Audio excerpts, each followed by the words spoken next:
एक एक बात को स्पष्ट करके, एक एक बात का विश्लेषण करके ठाकुर जी से कह रहे हैं कि ठाकुर जी मैं आपको किस प्रकार से चाहूं। बोले अजात पक्षाय मातरम खगा। बोले महाराज जैसे एक चिड़िया का अबोध बालक जिसका अभी जन्म हुआ हो,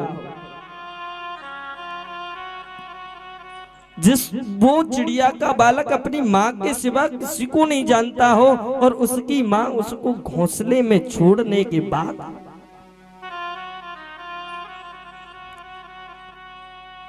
उसकी माँ उसको घोंसले में छोड़ करके दाना लेने के लिए गई हो, और वो चिड़िया का बच्चा अपनी माँ को याद कर करके पूरे दिन माँ की बाट देखे, माँ लेट भी हो जाए उसकी टकटकी बिल्कुल दरवाजे पर लगी रहे कि मेरी माँ आती होगी, मेरी माँ आती होगी, मेरी माँ आती होगी। उस प्रकार से जिस प्रकार से वो अबोध बालक अपनी माँ का ध्यान करता है, माँ का स्मरण करता है कि प्रभु प्यारे श्याम सुंदर, उसी प्रकार से मैं आपका स्मरण करूं। समंजसत्वाम विरहय्य कांक्षे।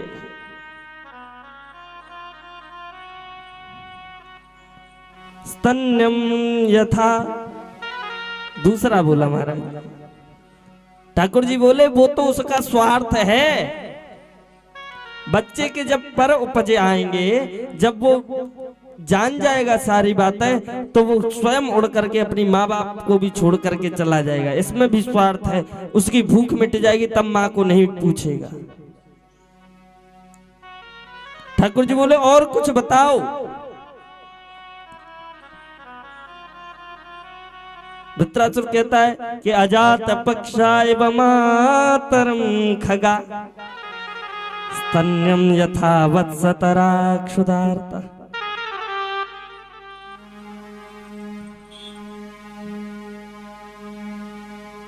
बोले महाराज अगर आप ऐसे नहीं मानते हैं तो आप इस प्रकार से मान लीजिए, ठाकुर जी मुझे आपसे इस प्रकार से प्रेम हो। बोले किस प्रकार से? स्तन्यम यथा वत्सतरा क्षुधार्ता। जिस प्रकार से एक गाय का बछड़ा, भूखा बछड़ा अपनी मां से दूध पीने के लिए जिस प्रकार से दौड़ता है, जिस प्रकार से रभाता है, और वो गाय अपने बछड़े से मिलने के लिए जिस प्रकार से रभाती है, वो भूखा बछड़ा जिस प्रकार से अपनी माता के पास जाने के लिए रभाता है, उस प्रकार से मैं आपसे प्रेम करूंगा। ठाकुर जी बोले इसमें भी स्वार्थ है। बोले कैसे? बोले बछड़े की भूख मिटी, फिर क्या वो अपनी माँ को पूछ रहा है? फिर तो पूरे दिन उसको माँ आए चाहे नहीं आए, फिर शाम को उसी टाइम पर उसको याद आएगी।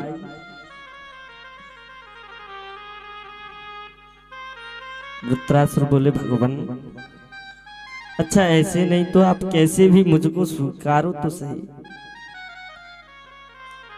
तीसरा कहा कि प्रियम प्रियेव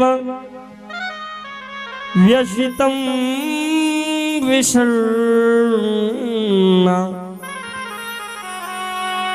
मनोरविंदाक्षदि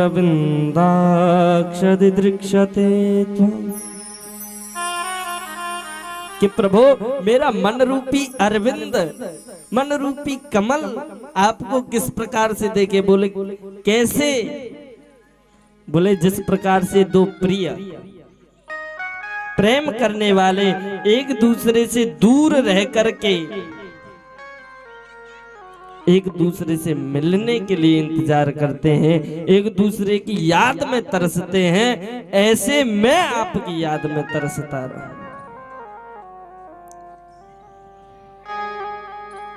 ये मेरा मन रूपी अरविंद आपके चरणों में लग जाए।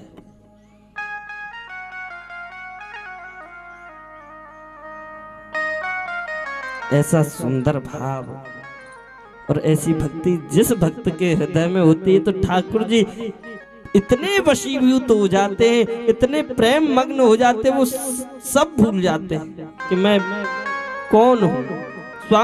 ठाकुर जी तो अपने भक्तों के लिए क्या क्या नहीं करते हैं प्यारे। वो त्रैलोकीनाथ अपने भक्तों को आनंदित करने के लिए माखन चोरी करता है, भक्तों को आनंदित करने के लिए अवतार ग्रहण करते हैं, और भक्त उनकी लीलाओं को देख देख करके, सुन सुन करके इतने मंत्र मुग्ध होते हैं, इतने प्रसन्न होते हैं कि वाह मेरे प्यारे, आज मेरे प्यारे ने ऐसा कृत्य किया, आज मेरे श्याम सुंदर ने ऐसी छवि बनाई, ऐसा श्रृंगार किया, ऐसा कर्म किया, आज मेरे प्यारे गौचारण को जा रहे हैं। ऐसी सुंदर लीलाओं को सुन सुन करके मेरे भक्त अपने मन में आह्लादित होते हैं।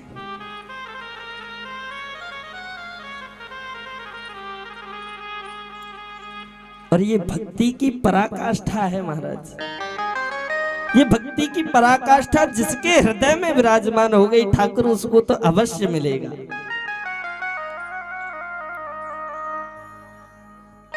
एक होता है भक्ति प्रस्फुरित हुई है हृदय में, लेकिन भक्ति की चरम सीमा क्या है? यत्र तत्र सर्वत्र सर्वम विष्णुमयम जगत, सर्वत्र मेरे श्याम सुंदर का दर्शन।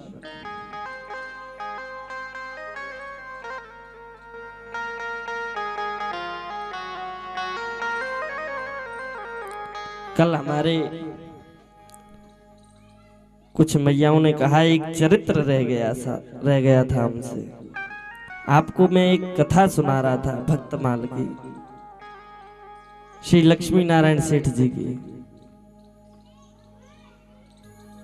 श्री लक्ष्मी नारायण सेठ जी जो कि मथुराई के थे, तो वो भी ठाकुर जी को यत्र तत्र सर्वत्र दर्शन करते थे ठाकुर जी का, लेकिन वैराग्य उनको एक बात पर वैराग्य हो गया महाराज, और वो बात बिल्कुल सिंपल है, साधारण है।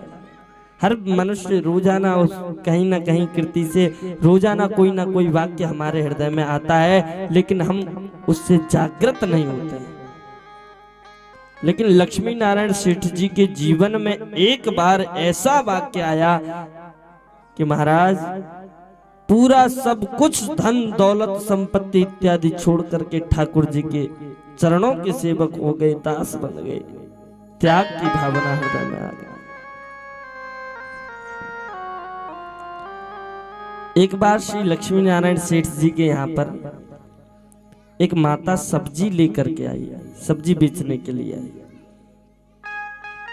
पहले टोकरी में रख करके सब्जियां बेचा करते थे, तो माता सिर पर टोकरी रख करके सब्जी बेचने के लिए आई। सेठ जी की हवेली के सामने आई, उसने आवाज लगाई कि सेठ जी अच्छी ताजा ताजा मनोहर सुंदर सब्जियां लेकर के आई हूं, आप सब्जी ले लीजिए। सेठ जी आए, बाहर देखा बड़ी सुंदर सब्जियां थी, सब्जियां ले ली, लेकिन सेठ जी महाराज पैसा देना भूल गए, अंदर चले गए। और वो सब्जी वाली माता ये सोच रही थी कि सेठ जी पैसे लाएंगे, सेठ जी पैसे लाएंगे, सेठ जी पैसे लाएंगे। उस माता को बैठे बैठे शाम हो गई, लेकिन सेठ जी से कहने की भी नहीं, क्यों, इतना बड़ा सेठ है, उससे कोई पैसे की कहेगा क्या? जैसे ही वो पैसे की कहने के लिए अपना मन करती, वैसे ही संकुचित हो जाती। इतने बड़े सेठ से 2-4 रुपए की बात मैं कहूं? नहीं। लेकिन जब देखा कि सूर्यास्त का समय हो गया है, तो मैया ने केवल 2 शब्द बोले